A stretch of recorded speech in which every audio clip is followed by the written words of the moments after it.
இப்போ ரீசெண்டாக தமிழ்நாடு நியூஸில் ரொம்ப காமனாக 2 வாரமாக வந்து இதை பற்றி தான் அதிகமாக பேசிகிட்டு இருக்காங்க.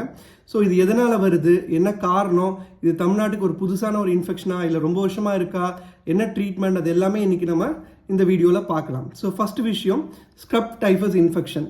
ஸோ இது எதனால் வருதுன்னு கேட்டிங்கன்னா, ஸோ இங்கே நான் காமிக்கிறேன் பாருங்கள். இந்த உனி, இது பேர் வந்து ட்ராம்பிகுலாட் மைட் சொல்லுவாங்க. இந்த ஒரு மைட்ன்ற ஒரு இன்ஃபெக்ஷன் அதிகமாக செடிகள் அடர்ந்து உள்ள ஏரியா, ஸோ அந்த மாதிரி ஏரியாக்கள் அதிகமாக உழவக்கூடிய ஒரு பூச்சி. ஸோ இந்த பூச்சி மூலயமா ஒரு பாக்டீரியா ஓரியன்ஷியலா சுஷிகமோசின்னு சொல்லிட்டு ஒரு ரிக்கட்சியல் பாக்டீரியா, அது மூலிமா நம்ம உடம்புல வந்து நம்ம ஸ்கின், அதாவது நம்ம தோலோ சருமத்திலேயோ வந்து கடிக்கக்குள்ள அந்த பாக்டீரியா அந்த பூச்சி மூலயமா நம்ம உடம்புக்குள்ளே போய் இன்ஃபெக்ஷனை உண்டாக்குது. ஸோ இது வந்து சார் ரொம்ப கிராம பகுதிகளில் செடி கொடி அதிகமாக இருக்க பகுதிகளில் தான் இந்த இன்ஃபெக்ஷன் வந்து மக்களுக்கு வருமா, சிட்டியில் இருக்க எங்களுக்குலாம் வராதா அப்படின்னு கேட்டிங்கன்னா, ஸோ முன்னாடி அப்படி சொல்லப்பட்டது. பட் ஆனால் இப்போ இந்த இன்ஃபெக்ஷன் நம்ம சிட்டிலே நிறைய பேஷண்ட்ஸ்க்கு வந்து நம்ம ட்ரீட்மெண்ட் பண்ணியிருக்கோம். ஸோ இந்த மாதிரி இந்த பூச்சிக்கடியோட வந்து ஃபீவர் இருந்து நம்ம ட்ரீட்மெண்ட் பண்ணியிருக்கோம். ஸோ இது வந்து எல்லா ஏரியாஸ்லையுமே காமனாக இருக்குது. அதுவும் தமிழ்நாடு வந்து இந்த ஸ்க்ரப் டைஃபஸ் இன்ஃபெக்ஷனுக்கு வந்து ரொம்ப ஒரு எண்டமிக்னா ரொம்ப வருஷமாக தமிழ்நாட்டில் இந்த இன்ஃபெக்ஷன்ஸ் இருக்குது.